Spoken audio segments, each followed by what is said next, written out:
Hi, everyone. This is Jason Burack of Wall Street for Main Street. Welcome back for another Wall Street for Main Street podcast interview.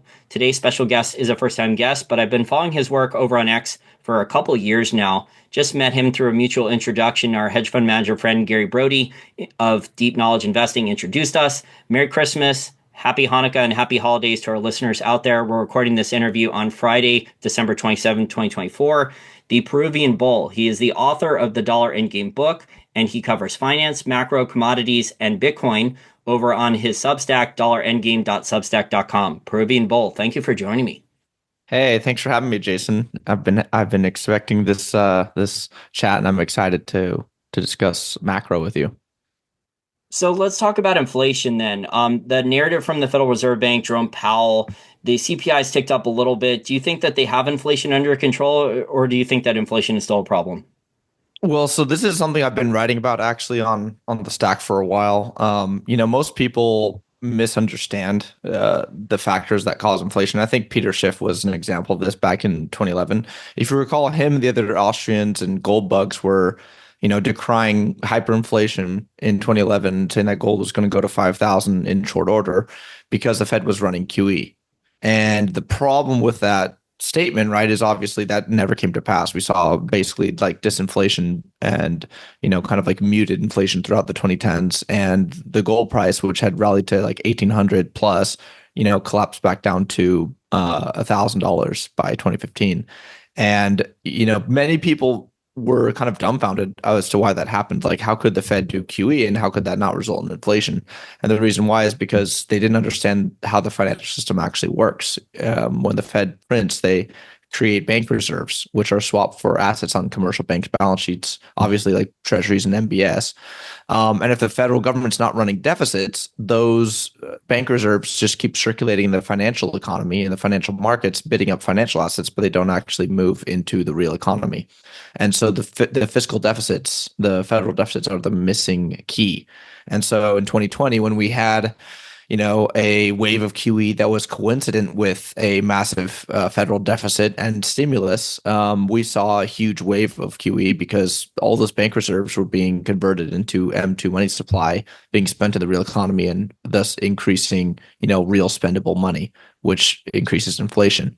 And so, the question really is, right, like, are we seeing another macro secular inflationary cycle?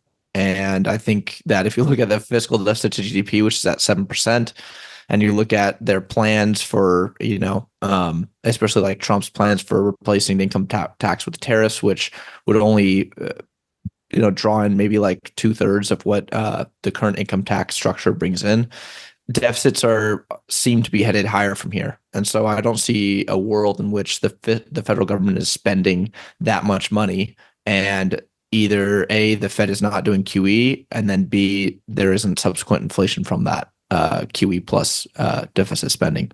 Well, for the deficit spending, to add to your points there, you also have that was not apparent back in 2009, 10, 11, up until really after the pandemic, the interest payments on the national debt, because I think they really didn't move that much. I think they were around 300 billion stuck there as the Federal Reserve Bank did essentially zero interest rate policy or close to it for about 15 years. They kept the interest payments on the national debt, despite the national debt growing at, insanely large levels. The interest payments didn't really rise that much above $300 billion per year. Now here we are with the base case is close to around $1 trillion per year or more going forward.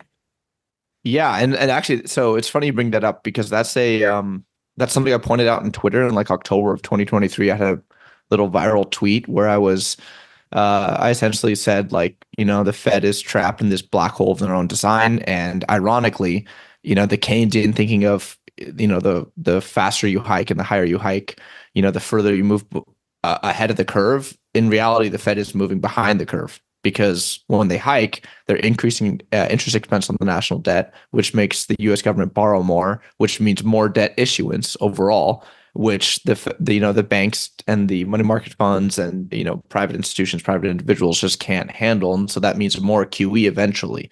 And so if every time the Fed does a hiking cycle at this level of debt to GDP, they're essentially increasing the amount of QE that they will eventually have to do, because they're forcing the federal government to borrow more.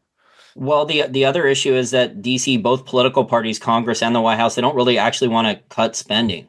So you have like people talking about spending cuts, but they never actually do them. And I've been lived in the Washington D.C. metro area for almost 25 years now, and so you have like people that come to Congress as change candidates. Oh, we're going to do this. We're going to put an infrastructure bill. Oh, we're going to cut spending. They don't actually do it. They were running what budget deficits of $1 trillion per year from what 2009 to 2019, about $1 trillion per year budget deficits. But here where is the base case budget deficits now are over $2 trillion per year. So the budget deficits have doubled now per year.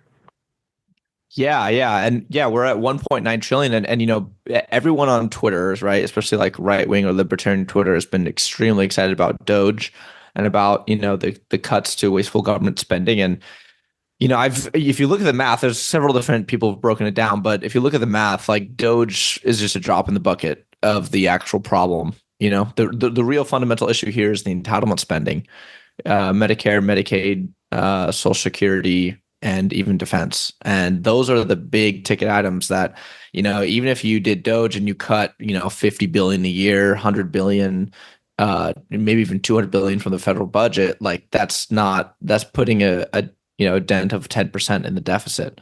And with macro factors like, demographics pushing more and more people into retirement and the baby boomers retiring at, 10,000 every single day, there are secular factors that are just going to push the deficit out wider and wider and wider. We're at 7% deficit to GDP, like we said, and that we're not at at war officially, right? We're kind of quasi funding two wars, but we're not in a major world war, and we're not fighting a banking panic or a recession reportedly, right? And so why are we at 7% deficit to GDP if the economy is doing so well? And why are they spending so much, and why are they so afraid to take their foot off the gas? And the answer is because, at this point, I believe that a large part of GDP growth is just nominal GDP growth that's been juiced by fiscal deficit spending. And so if they reduce the fiscal deficits, they'll, de facto reduce GDP, which will cause a recession. So they're terrified of causing a recession. So they're They just sound like, let's trapped. just I borrow think you more. just described that. Yeah. It sounds like they're trapped where they can't allow a recession because then there's problems there. And then tax receipts collapse, asset prices fall, people are out of work, not paying taxes. They start demanding what unemployment checks or the government to provide more types of what stipend benefits to that for unemployment or other things. So basically, it sounds like more or less that they're trapped. A lot of it's because of DC spending here. I mean, I could see the budget deficits, Peruvian Bull, get up to $3 trillion base case if there's not significant cuts from Doge. Yeah, absolutely. I mean, that's in the cards, right? And like CBO, even CBO's own estimates they've continually had to modify them because the deficits just keep soaring past their previous level. I think it was like in 2020 they had predicted the 2023 deficit was going to be like 1.5 trillion and it was 1.7. And this Whoops. year, What's a 200 billion? No big deal. yeah, that's not a big problem, right? And Luke Roman's been pointing out this thing called true interest expense, which I'm not sure if you've heard of his concept, but he's basically calculates like entitlements plus gross interest expense. And what he's found is that it's already passed that true interest expense is already past 100% of tax receipts. And so we're at a point where, and again, I have a famous piece in Dollar and Name called Financial Gravity and the Fed's Dilemma. And I basically point out, like, there are multiple event horizons with this debt crisis. And one of those debt horizons, obviously, is the just net interest or gross interest on the debt as a percent of tax receipts. We haven't crossed that yet, obviously, but we have crossed that true interest expense. So if you include entitlements and you think of them as debt, which in many ways they are, we're already past 100% of tax receipts. So all the taxes collected every year can't even pay the interest, which means we're just borrowing forever. Yeah, and in my opinion, like the CPI, the GDP, these numbers are all fake. I mean, like, look at how often the jobs reports numbers were revised downwards. The majority of jobs created over the last 12 to 18 months, it was all government jobs, and then the numbers are still revised downwards. So that would the argument would be then that the real economy, the private sector, did not create a lot of high-paying full-time jobs, that it was government employee jobs that were created under the Biden administration. So it looks like the real economy, so small business, the consumer, we're seeing this now. I think Walmart just said that they've had a record amount of affluent consumers making six figures or more that have been trading down from other higher end retailers to Walmart. So I think these, and then the luxury goods companies. So those are like your Louis Vuitton and Gucci bags and those ones. Like I think they even announced that they're going to start discounting. So these are all signs that like the global economy and the U.S. economy are not doing well. Okay. Yeah, no, I agree. I like the irony is that, we're not officially in a we're not in a recession, but there's so many macro indicators that have been pointing towards that, right? Like there's been a record number of restaurant bankruptcies this year. I just saw two more shipping companies based out of Wisconsin declare bankruptcy. We're seeing the labor force participation rate be at the lowest since November of 1977, and the unemployment rate, because of stats manipulation, in my opinion, is still printing like reasonable numbers, right? And so the Fed can go out and claim like we don't have we're not in a recession, we don't have any pressure on the unemployment figure, but when you actually look at the data, like it seems pretty grim to me. And all of this changed post 2008, but then it changed again in 2020 with how many people just did quiet quitting or, used long COVID as an excuse to just not work again. And then the other narrative the Fed is saying is that, oh, we have inflation under control. They're like, oh, it's not going to go down below 2% quickly, but we have inflation mostly under control now because of all the interest rates. Yeah. Interest rate hikes. And then, well, do you think then the Fed cutting interest rates, do you think that was a panic move? Why do you think the Fed cut rates then a few months ago? Well, I think that this is all based on the interest expense problem and treasury market dysfunction, right? Like we saw in COVID, the move index, which is like the treasury volatility index, spike past 150, which is what Harley Bassman, the creator of the index, calls basically like extreme dysfunction in the market. And so, when that happened in 2020, that freaked out the government. Again, in 2023, with the Silicon Valley banking crisis, we saw the move index spike. We saw it spike again with the yen carry trade unwind in August of this year. And, that pattern has worried in my opinion, policymakers to the point that, they're willing to start to reduce issuance, right? And the way you reduce issuance of treasury debt, if you can't change the actual fiscal side, is you change the monetary side. You just tweak the levers on the interest rates. And so, there's no other explanation for them to cut right now, right? We're not in a recession. We're not facing a major crisis. Like the only thing that makes any sense is that they're trying to reduce, the gross interest expense, which they caused to spike from their own incompetence, or you could call it maybe weaponized incompetence. Well, I think some of it's intentional from the spending from Congress. I mean, because honestly, and I've been around here so many years that a lot of people in Congress don't care what happens 5 years from now. I mean, as long as that inside information on their stock options or their stock portfolio or their real estate investments pays off. I mean, Congress, most of them do not really care about what happens 10 years from now with the situation in the U.S. national debt. And to most Americans, as long as they can come to Congress, win an election, stay here for 8 to 10 years, and then their net worth is going to go from maybe like either negative or a couple 100,000 up to maybe even $10 million in a very short amount of time. Like some of the congressmen that have been here for under a decade. Yeah, exactly. Yeah, and so again, I don't know if you heard about this, but in March, the ISDA, the I forgot what it stands. It's like International Securities Derivatives Association. Yeah, the swap, basically like the guys who manage the swap markets and derivative markets, which is a consortium of all the large banks and brokers, right? They put out a letter to the Fed, the OCC, and the CFTC asking for permanent SLR exemption for Treasury bonds. So basically, they don't want Treasury bonds counted against them in their capital requirements as banks, which would allow them to buy as many treasuries as they want without holding capital against them, which increases their ability to buy treasury debt. And that SLR exemption was made during COVID for I think it was 1 year, from April of 2020 to April of 2021. And these banks are basically saying, like, look, based on the future rate path and the just debt path of the US, there's no way that this is sustainable. You're going to be issuing so much debt. We don't have the balance sheet capacity to service that. And so we need you to give us an SLR exemption if you want us to continue to buy. Um, and we're that's still in deliberation, but we'll see what happens, this next year if they decide to approve it. Does that mean then they don't have to market losses? Because that's how, correct me if I'm wrong, that's how Silicon Valley Bank got in trouble is they had these older US Treasury bonds because they had all these stimmy checks deposited in during the pandemic in 2020. So they got all this cash infusion of depositors. They went and bought treasuries. And then when the Fed was raising interest rates, they had these enormous losses, duration risk on their older US Treasury bonds. And so then that caused a bank run. So you're saying that they wouldn't have to market the losses if this rule change goes into effect? So SLR doesn't have to do with the actual accounting of the bonds. That's called that's called HTM, which is hold to maturity, and AFS, which is available for sale. So those are two designations you can give secured, like fixed income securities in your portfolio. And the hold to maturity obviously are not mark to market because the assumption is you're holding it to maturity. You're waiting until the coupon payment, the balloon payment at the end of the life of the bond to be paid back.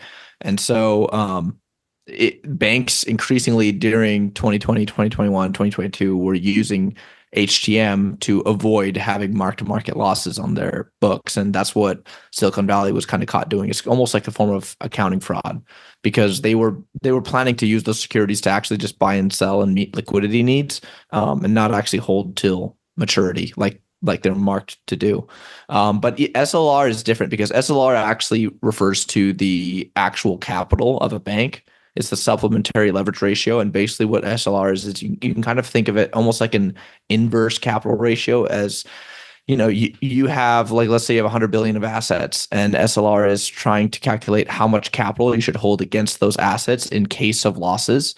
So if you have 100 billion of assets and they're HQLA, short-term treasury bills, maybe you have a 5% SLR ratio. So that would mean you have to hold 5 billion of, free cash or, positive equity balance on your bank in order to hedge against losses. And if you exempt treasuries from SLR, what that means is that the bank will no longer have to hold liquid capital against their treasury bonds in case of losses. So they could hold as many as they wanted and not have any capital against it in case the treasury bonds lost value. So you think then that they're going to try the US Treasury and the Federal Reserve Bank may try to force the commercial banks, so like Bank of America, JP Morgan, the too big to fail banks, and also the smaller regional banks, are they going to force them to buy an almost unlimited amount of treasuries? Because Luke Romans talked about this too, and I've also talked about this. It looks like there's a supply and demand problem with the US Treasury market.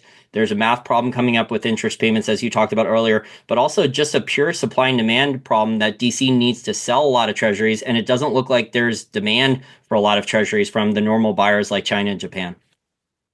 Yeah, exactly. Well, have you looked into the Japanese situation a lot or no? Which Japanese situation? Which are which one? Like their macro, like what's been happening with the yen. Well, I mean, they did the yen carry trade, and that moved a lot of their monetary inflation outside their Japanese banks. It moved a lot of the monetary inflation into like technology companies in the US and China. So there was a lot of investment abroad. A lot of that money ended up in the US Treasury market for the last like couple decades. So they were they were also the only country doing it. So now there's a bunch of countries trying to do financial repression or yield curve control. Japan was the only one doing it for many, many years. Yeah, yeah. So they were the pioneers, and actually have several really viral pieces. My most viral piece of my Substack was on the Japanese yen. But they were the forerunners, right? The forefathers of monetary experimentalism. They were the ones who started QE in 2001. The ones who created the term QQE in 2013. They started yield curve control in 2016 in September. And Ben Bernanke actually flew from the US all the way to Tokyo to meet with the governor of the Bank of Japan, to Ueda, to plan out like how yield curve control and how basically like yield suppressions, right? Was that Financial like repression would work. 2015 or 16? That was That was after 20. we That left. was 26. That was the summer of 2016. They started implementing it in the fall. Okay, because he was making some really even further radical suggestions. He was suggesting like a zero coupon perpetual bond then for Japan too, which is basically like a Ponzi scheme bond where no actual yield is issued to the bond investor and they take all the inflation risk. Yeah, Yeah, exactly. And so it is insane. But the problem is when you keep obviously when you keep interest rates there for so long, like debt levels continue to accumulate. You don't allow bad debts to extinguish themselves, and you get to a point where Japan, finds itself trapped at 260% public debt to GDP.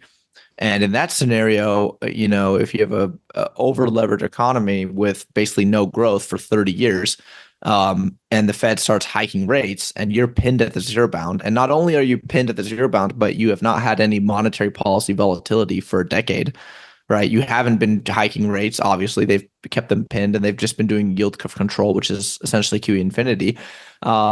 You have that pinned, and carry traders say, hey, look, I can go borrow yen. Not only can I borrow it for 0%, but I can borrow it for zero volatility because, this carry trade has two legs of the trade, and you usually have to hedge both legs for volatility, right? Like if the Fed starts cutting and you lose spread on that side, or if the Bank of Japan starts hiking. But with them pinning rates to the zero bound, like you don't have volatility on the Japanese yen side, and you also don't pay anything to borrow the money. So it's like a free cash cow. So all these institutions and even retail investors, right, started going out borrowing yen, and this accelerated that in February, March, April of 2022 as the Fed announced their hiking cycle, and then started actually hiking, by the summer.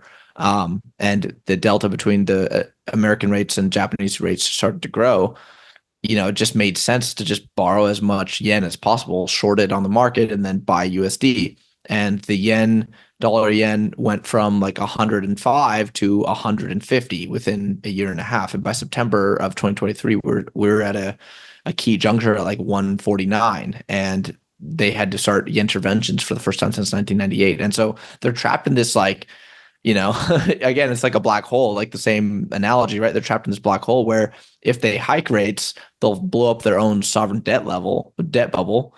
And if they lower rates, then they're just fueling the yen carry trade and they're letting their currency blow out. And so they're kind of like in this catch 22 where they can't really do anything but watch either their currency die or their economy die. Well, the other issue I think that happened with the Japanese banks is they were buying US Treasuries thinking they were safe, but they were holding these older US Treasury bonds while the Fed was hiking rates. And for our listeners out there who are not familiar, it's Bonds 101.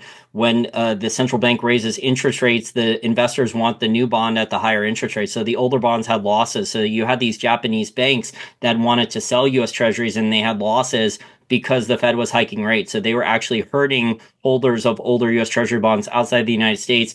And so then that was, they had all this inflation as you were describing with the Japanese yen. So that was causing like currency weakness too. So they had their banking system, which needed to liquidate treasury bond assets. And then you had currency weakness too from all the monetary inflation that they had done finally start to hurt them after decades. Yeah, exactly. And so, that inflation that they wanted, right, actually started to return during COVID. And Japan's in a particularly bad situation, not only because of the debt, but because of the commodity side, right? They're a net energy importer and a net food importer. And so, if energy markets are going haywire, like they were in 2022, especially, Japan is at serious risk for seeing inflation. And so Japanese workers have been, being pressured because prices of everything have been rising much faster than their wages. There's article after article of the Japanese labor unions, for the first time in 30 years, demanding pay raises because, they haven't had to for 30 years. But now with inflation rising and going above 2% in Japan, they're getting their hands forced. So let me ask you then about these major economies and central banks. Is there a scenario where you see the governments and central banks allowing deflation for a long period of time? Or do you think that there's going to be kind of stagflation, maybe, I don't know, low levels of stagflation, not necessarily 15, 20% annualized inflation, but sizable inflation of way above 0 or 1% or 2% going forward? Yeah, I'm on the inflation camp. And again, I think that, I mean, there's evidence for this everywhere, not only in obviously the official CPI figures, but if you think about it, like Hindenburg Research did a study, and I'm sure you've heard about this, but they did a study of 52 countries that were above 120% debt to GDP in the last 150 years. And I think it was 53 countries, and of the 53 countries, 52 had resolved the debt problem by either inflation, demonetization, hyperinflation, or essentially like defaulting on the debt. And the one that had not done that was Japan. So they're the one holdout, but they're kind of in a slow rolling currency crisis. So that Well, will eventually isn't come to bite them in the ass. isn't the Japanese yen, correct me if I'm wrong, isn't it down like over 30% the last couple of years though? Yeah, it is. It is. Exactly. It went from 100 to about 154 where we are at today. So, yeah. Okay, so not hyperinflation, but I mean, like if you're a Japanese saver holding Japanese yen or Japanese government bonds, and your income hasn't risen to offset that, I mean, you're getting killed with sizable amounts of stagflation, shrinkflation taxes, that type of stuff. Exactly, exactly. So this was the exception. The research from Hindenburg was released in like 2018, I think. So that was at a time when Japan was more stable. But now, obviously, yes, the piper has come to be paid in Japan, and they're if they're truly at 260% debt to GDP, like they have a lot longer of inflation wave to experience to get rid of this debt. But yeah, no. So my view is central banks globally are going to have to start an easing cycle again. And they already are, right? The ECB cut in June. Bank of Canada started cutting. The Fed started cutting in September. They just did their most recent 25 bips cut. And again, there's no ostensible reason for this. They haven't shared like, we're doing this to combat a crisis or anything. It's just simply because the debt levels are unsustainable at current rates. And so if you want to maintain a debt-based monetary system, over time, as the debt continues to grow, you have to pin the rates at lower and lower, um, levels. And when you hike them for shorter periods of time. And so that's what we're seeing. The Fed's not going to hold 5% for 10 years. There's no way they can afford that. So they did, 2 years, and now they're cutting again. And so, and it's also important to note, right? Like I had a tweet about this that kind of blew up, but the Fed historically has never done a cutting cycle without also doing QE since 2008. So if you look at every single cutting cycle they've done, it's always been attended with QE eventually, and whenever they hit zero. And so, that means that if they're going to continue this cycle, and they say the terminal rate is, the neutral rate's maybe 3%, 3.75%. They just changed, the market reacted because, negatively because they had a less dovish, board of governors this time around at the last FOMC meeting than they thought, than the market thought. And so, they're calling for only two cuts in 2025 and 2026. So 4 cuts total over the next 2 years. And it seems like, that even though they're predicting that, I doubt that they'll cut that little. I think that we're going to be back to, sub 1% by the end of 2026, most likely. Well, the dot plots are never right. I mean, with their projections. So something bad happens if there's the Fed didn't predict inflation was going to get out of control 2021, 2022. So the dot plot said there wasn't going to be any rate hikes. So remember, like their track record with the dot plot projections for interest rate cuts, interest rate hikes, it's almost always wrong. I think it's wrong over 90% of the time for the last like 15 or 20 years. Exactly. Like actually, I retweeted something today that was it was like the Fed funds futures, like predictions of where the rates would go. And then they overlay it with like the actual Fed funds rate. And you see that basically like they were never correct. Like the market was never right with the actual like forward expected Fed funds rate. Like it was never correct. And so, they expected a hiking cycle in 2013 and 2014, never happened. They expected cutting cycles in like 2018, didn't happen. Like at every turn, they're just wrong. And so I agree. Don't put too much weight on the dot plot. Well, the other issue of the macro factors, like you said, Adam Bank of England, they were in an interest rate cutting cycle too. So that liquidity, as Stanley Druckenmiller, and I'm a huge fan of Stanley Druckenmiller because he's probably the top performing hedge fund manager of the last 4 decades. He talks about central bank liquidity theory. Are central banks net adders of liquidity? Are they adding or subtracting liquidity? And which asset classes is that liquidity going into? So I think that's an important thing to pay attention to. I would want to know if China, because China looks like the real estate market's a mess, the real economy. Is China going to do tons of quantitative easing, bank bailouts, and that liquidity, if they start to add it, debase their currency or do a one-off devaluation, I don't know, 15, 20%, something like that, maybe even 30% currency devaluation, will that liquidity end up in Bitcoin or gold or US stocks? I think it's going to end up in all three, right? Clearly U.S. stocks have been doing, um, you know, really well in the last, 3, 4 years.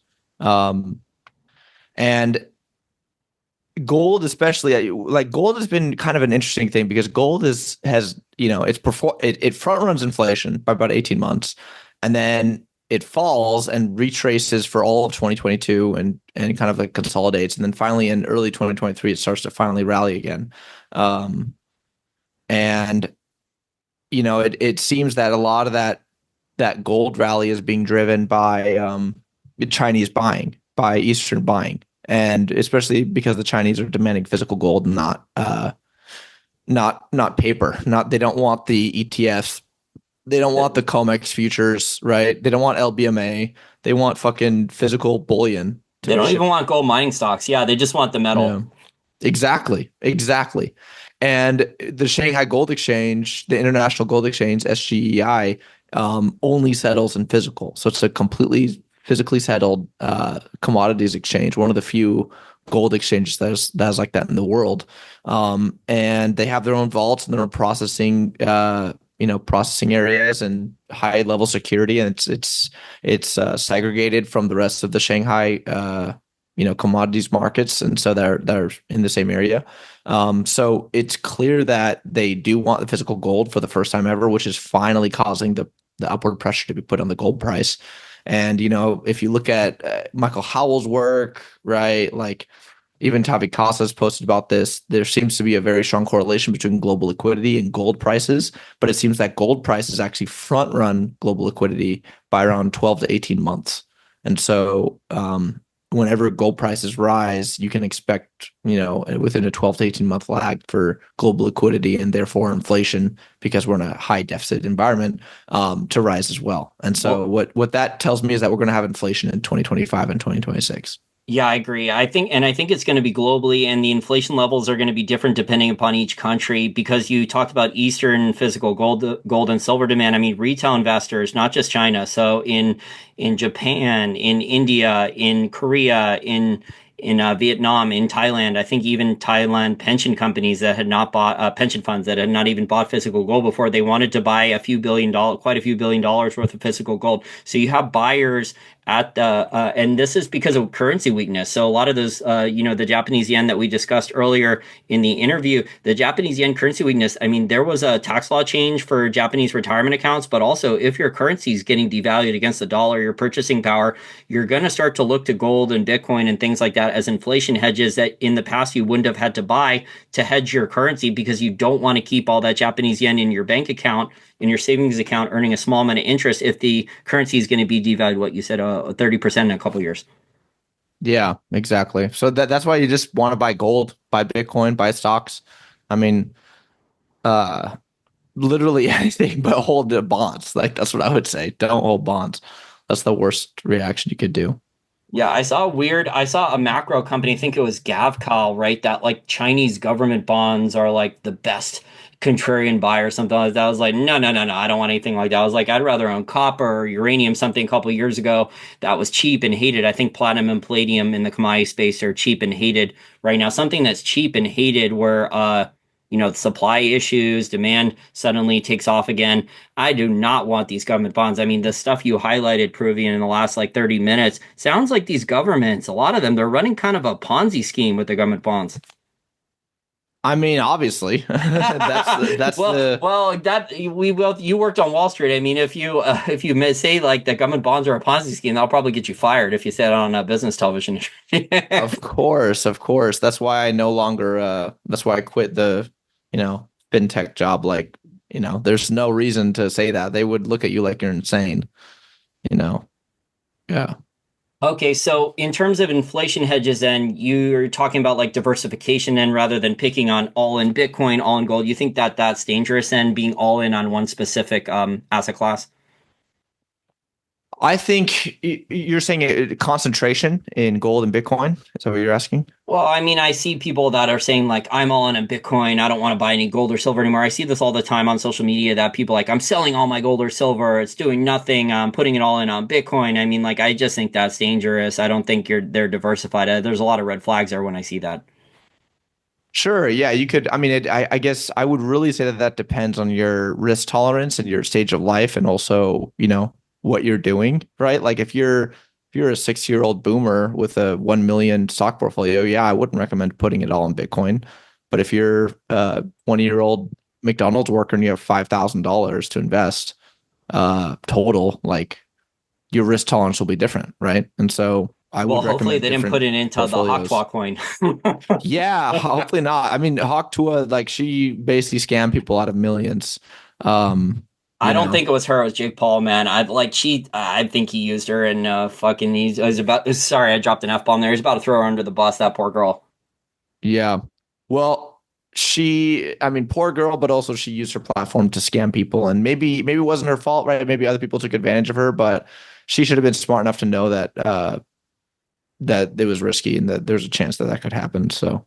Well, I think she's in her low 20s, and her parents or grandparents should have been there reading the contract over that she signed, the marketing one with Jake Paul, or they should have taken it to multiple lawyers. I went to law school, so like, and I took contract law. I mean, like, you got to be really careful about the things you sign. I mean, if she would have signed something, she refused to do that pump and dump, she could have been sued by Jake Paul too. That's like, if you sign a bad contract, lots of bad things can happen. Of course. Yeah. Well, I really enjoyed our conversation today. I think I could talk to you a lot about the macro factors going on, but I think overall you're in the inflation camp that if there is deflation, you expect what a kind of a rapid panic policy response, maybe with stimulus or quantitative easing then. Yeah, I agree. It's hard to predict exactly how it's going to play out, right? Because we're kind of in uncharted territories where we have such a high deficit without a recession, and without another excuse for them to cut and to print. But I think that, I mean, just given their actions, right, they're proving right now that they're willing to cut without any crisis to blame it on.